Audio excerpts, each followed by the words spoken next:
Hello दोस्तों। तो हमने पिछली परिभाषाओं में जो हमारा परिभाषा खंड चल रहा है उसमें हमने डिग्री की परिभाषा पूर्णतः खत्म कर दी है और सिविल प्रक्रिया संहिता के इस लेक्चर में हम आगे परिभाषाओं के बारे में और बात करेंगे, जो उसमें टोटल परिभाषाएं दी हुई है उनके विषय में। तो जैसा कि आप डिग्री से समझ चुके हैं कि डिग्री क्या होता है, तो जैसे अब यहाँ पर डिग्रीदार जो होता है उस व्यक्ति के बारे में बताया गया धारा 2(3) के अंतर्गत, जिसमें क्या बोला गया है कि डिग्री दार कौन होता है, किसको बोलेंगे हम डिग्रीदार। तो जिसके पक्ष में कोई डिग्री पारित की जाती है या कोई निष्पादन योग्य कोई आदेश दिया जाता है वो डिग्रीदार होता है। इसमें यह पॉइंट बहुत इंपॉर्टेंट है और पहला पॉइंट एक ये बन रहा है और दूसरा पॉइंट ये बन रहा है। ठीक, तो क्या सिंपल सी परिभाषा है, जिसके पक्ष में कोई डिग्री पारित हो या निष्पादन योग्य कोई आदेश दिया जाता है वो होता है क्या, डिग्रीदार। अब यहाँ डिग्रीदार में थोड़ी सी और एक्सप्लेनेशन हम देंगे। क्या होता है देखिए कि आप यहाँ ये मत समझ लीजिएगा कि कोई व्यक्ति ने वाद लाया और उसने वाद लाने के बाद न्यायालय के द्वारा उसके पक्ष में अगर कोई निर्णय हुआ तो वो डिग्रीदार हो गया। ठीक है, वहां तक वो बिल्कुल करेक्ट परिभाषा है, परंतु यहाँ पर दो तीन चीज और समझने वाली है। एक व्यक्ति हो सकता है डिग्रीदार, इसको बोल सकते हो, डिग्री को एक और शब्द क्या यूज करते हैं अपन, आज्ञाप्ति। ठीक है, आज्ञाप्ति भी बोलते हैं। और आज्ञाप्ति धारक जो होता है वही डिग्रीदार हो गया। ठीक है, परंतु आज्ञाप्ति का धारक, समझ लिए, ये आज्ञाप्ति या डिग्रीदार हो गया और ये उस आज्ञाप्ति का धारक, यहाँ जो का वर्ड है उसका इंपॉर्टेंस है। जैसे देखिए अगर ये कोई केस चल रहा था और उस केस के चलते में वो जिसने वाद लाया था वो खत्म हो गया और उसके पक्ष में निर्णय आया, तो यहाँ पर उसके जो विधिक प्रतिनिधि रहेंगे, है ना, तो उसके जो विधिक प्रतिनिधि रहेंगे तो वो डिग्री के क्या कहलाएंगे, धारक, और वो भी उसके क्या कहलाएंगे, डिग्री दारी कहलाएंगे। ठीक है, तो ये आज्ञाप्तिधारी वो भी कहलाएंगे। ये नहीं कि सिर्फ वही, इसका अर्थ सीधा सा ये अर्थ हुआ कि अगर कोई किसी व्यक्ति के पक्ष में कोई वाद चल रहा था और किसी के पक्ष में अगर वो हुआ तो वहां पर वो डिग्रीदार वो व्यक्ति अकेला ना हो कहलाकर उसके प्रतिनिधि भी कहलाते हैं, अगर उस डिग्रीदार की या उस वादी की मृत्यु हो जाती है तो। ठीक है, फिर उसके बाद आगे हम बात करें जिला में सिंपल सा है, जिला से जिला न्यायालय जिसको कहा जाता है उसकी आरंभिक अधिकारिता, किसकी आरंभिक अधिकारिता, तो उच्च न्यायालय की जो आरंभिक अधिकारिता का न्यायालय रहता है इसके अंतर्गत वो जिला से जिला न्यायालय अभिप्रेत है, इसके अंतर्गत बताया गया है। फिर उसके बाद धारा 2(5) के अंतर्गत क्या दिया हुआ है, तो धारा 2(5) के अंतर्गत विदेशी न्यायालयों के बारे में बताया गया है। धारा 2(5) में विदेशी न्यायालय क्या होता है, देखिए सिंपल सा, विदेशी न्यायालय से अभिप्रेत क्या होता है, विदेशी न्यायालय से ऐसा न्यायालय अभिप्रेत होता है जो भारत के बाहर आउट ऑफ इंडिया स्थापित किया गया है, और ऐसा जो न्यायालय है वो भारत की जो सरकार है या केंद्र सरकार के द्वारा जो है किसी भी प्रकार से उसका संचालन नहीं होता है, तो वो होता है विदेशी न्यायालय। ठीक, फिर उसके बाद धारा 2(6) के अंतर्गत क्या दिया हुआ है, तो धारा 2(6) के अंतर्गत बताया गया विदेशी निर्णय। अब वही जो न्यायालय है ऐसा निर्णय अगर सुनाता है तो वो विदेशी न्यायालय के द्वारा जो निर्णय दिया गया वो हो जाता है विदेशी निर्णय। तो धारा 2(6) के अंतर्गत इतनी परिभाषा हो गई।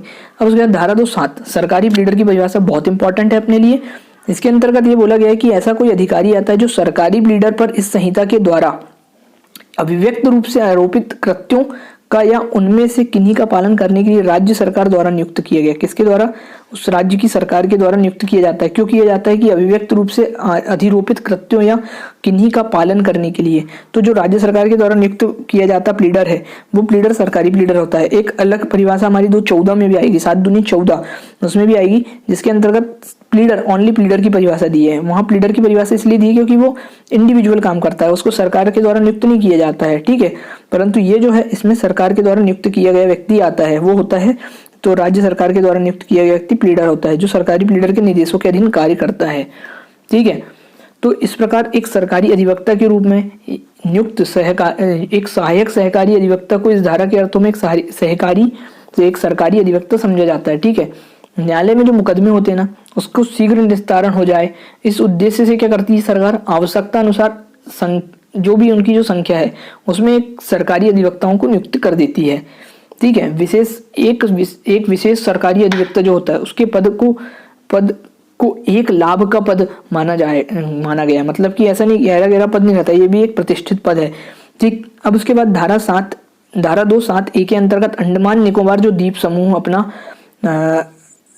संचालन करता है, तो वो किस न्यायालय संचालन करता है, तो वो हाई कोर्ट, कौन से हाई कोर्ट, तो कलकत्ता हाई कोर्ट से उसका संचालन होता है।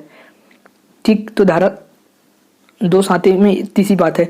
धारा 2(7)(b) के अंतर्गत धारा 1, 29, 43, 44, 78, 44 से 82, 83, 87 के सिवाय भारत से जम्मू कश्मीर राज्य के सिवाय भारत का राज्य क्षेत्र अभिप्रेत है, उतनी इंपॉर्टेंट नहीं है। उसके बाद धारा 2(8)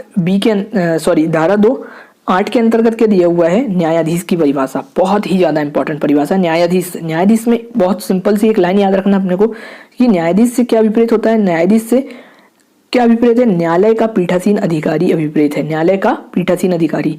अब यही न्यायाधीश की, तो यहाँ पर न्यायाधीश से क्या अभिप्रेत है, तो न्यायालय का पीठासीन अधिकारी। अब यहाँ न्यायाधीश की जो परिभाषा दी हुई है, यहाँ पर आप समझिएगा, इसके अंतर्गत जो विवाचक रहते हैं, आर्बिट्रर्स जो रहते हैं, वो न्यायाधीश नहीं होते, ठीक है, पहली बात तो, अर्थात विवाचक का न्यायालय न्यायाधीश का न्यायालय नहीं होता, ठीक है। न्यायालय का अर्थ समझ लेना बहुत ज्यादा उपयुक्त है। यहाँ पर जैसे न्यायालय शब्द जो लिखा हुआ है, न्यायालय शब्द के अंतर्गत क्या आता है, न्यायालय शब्द के अंतर्गत क्या आता है कि सामान्य न्यायालय से क्या अभिप्रेत है, ऐसे स्थान से जहां पर न्याय को न्यायिक ढंग से व्यवस्थित किया जाता है, वही होता है न्यायालय।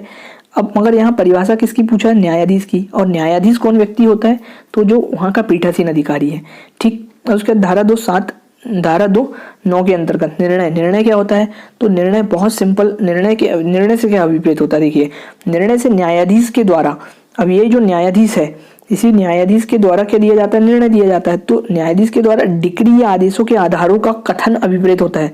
तो निर्णय एक क्या होता है, एक स्टेटमेंट होता है। कैसा स्टेटमेंट होता है, डिक्री या आदेशों के आधारों का, ठीक है, डिक्री या आदेशों के आधारों का एक कथन अभिप्रेत होता है।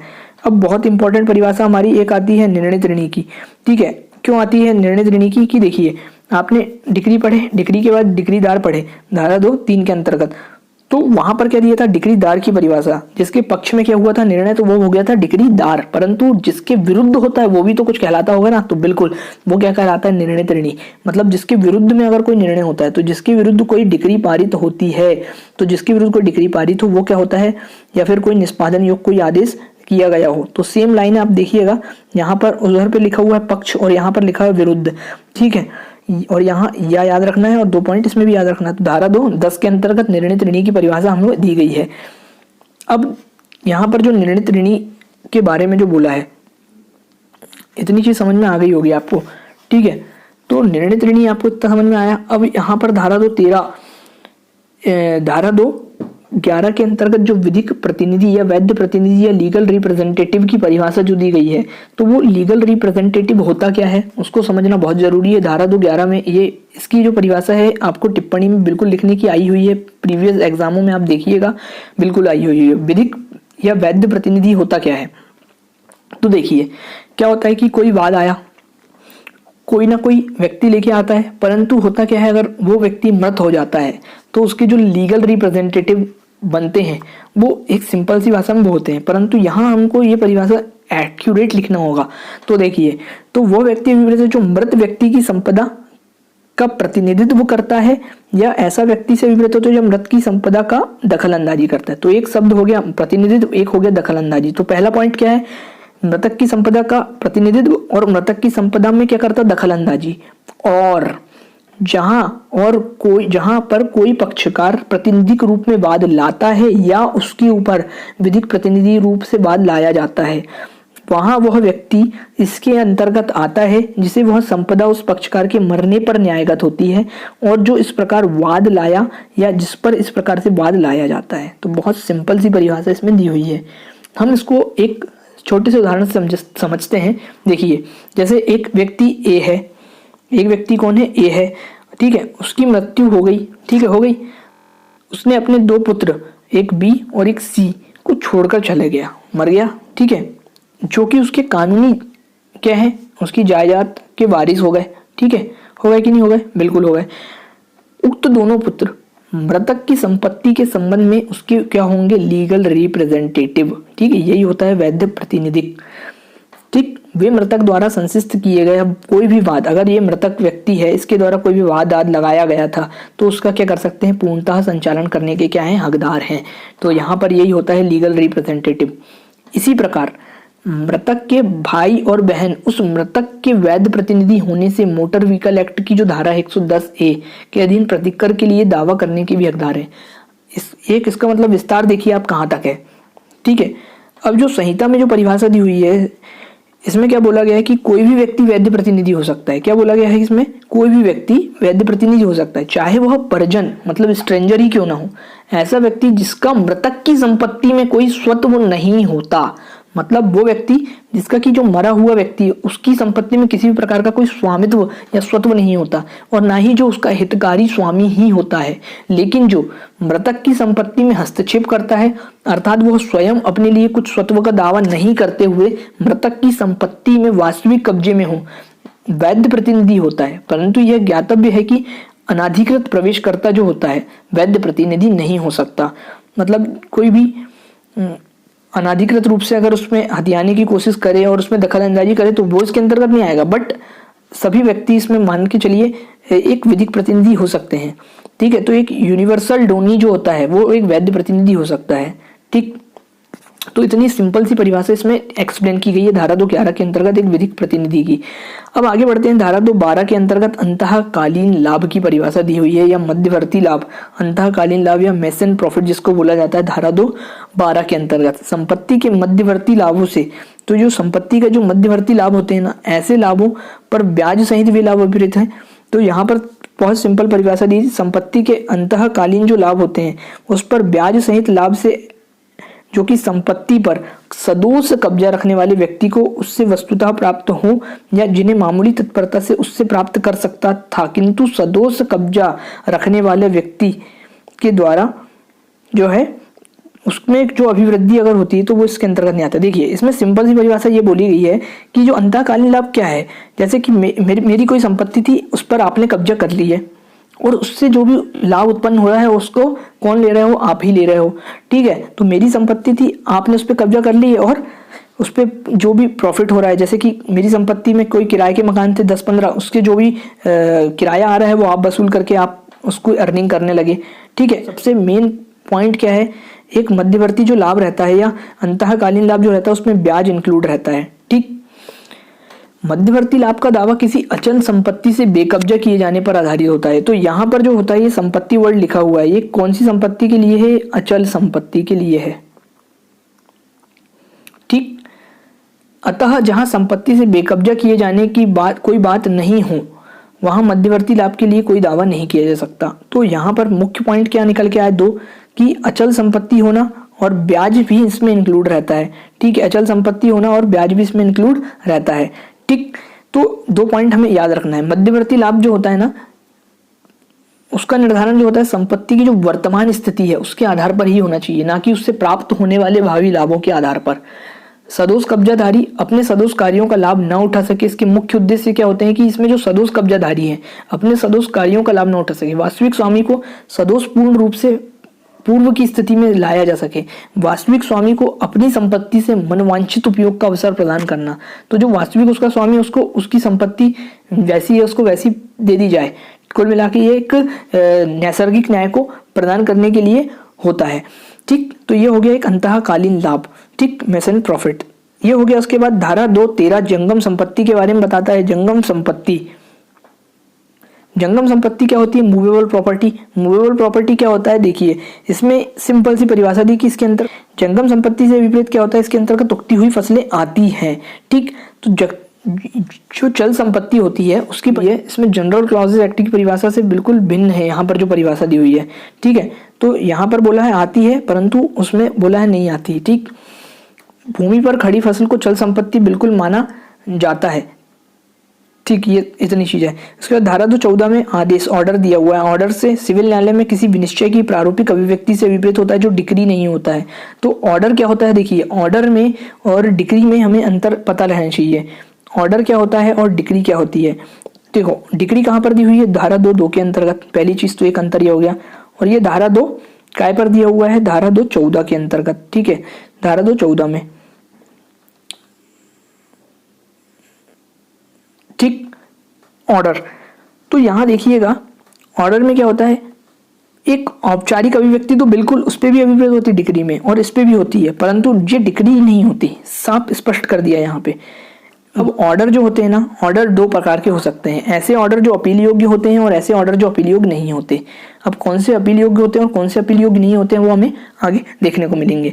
ठीक है, अब धारा 217 लोक अधिकारी के बारे में बोलता है। लोक अधिकारी क्या होता है? तो लोक अधिकारी से वो व्यक्ति अभिप्रेत होता है जो किसी वर्णनों में से अंतर्गत आता है। अभी यहाँ पर आप इसकी जो लिस्ट दी हुई है कौन कौन लोक अधिकारी से रीड करिएगा, ज़्यादा बहुत ही ज़्यादा इंपॉर्टेंट नहीं, बट आपको जनरल सेंस के हिसाब से समझ में आ जाएगा। बस इसमें याद रखिए धारा 217 में लोक अधिकारी दिया हुआ है। अब उसके बाद धारा 218 की अगर बात की जाए तो धारा 218 में क्या दिया हुआ है, हमारी ये कुछ परिभाषा यहाँ छूटी है क्या, कि धारा 2 हमारा जंगम संपत्ति हो गया, ऑर्डर हो गया, फिर उसके बाद प्लीडर। धारा 215 के अंतर्गत प्लीडर दिया हुआ, देखिए आपको धारा 215 में क्या दिया हुआ है, प्लीडर दिया हुआ है, और ऊपर सरकारी प्लीडर हमने पढ़ के आए हैं। प्लीडर क्या होता है? प्लीडर भी वही व्यक्ति होता है, परंतु अधिवक्ता, वकील और किसी उच्च न्यायालय का अटर्नी इसमें आता है। परंतु इसमें क्या होता है कि ये व्यक्ति अन्य व्यक्ति के उपसंजात होने और अभिवचन करने का हकदार कोई व्यक्ति इसके अंतर्गत आता है।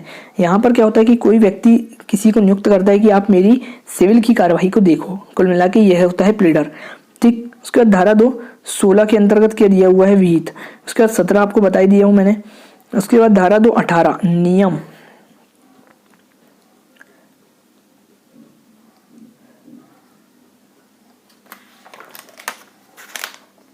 नियम क्या होते हैं? नियम में इंपॉर्टेंट उतना नहीं है। नियम पहली अनुसूची में जो 122 धारा 125 में अंतर्गत नियम क्या प्रारूप अभिप्रेत है। धारा 219 के अंतर्गत निगम अंश के बारे में बताया गया है, जिसके अंतर्गत स्टॉक डिवेंचर है ना, या बंधपत्र इसके अंतर्गत आते हैं।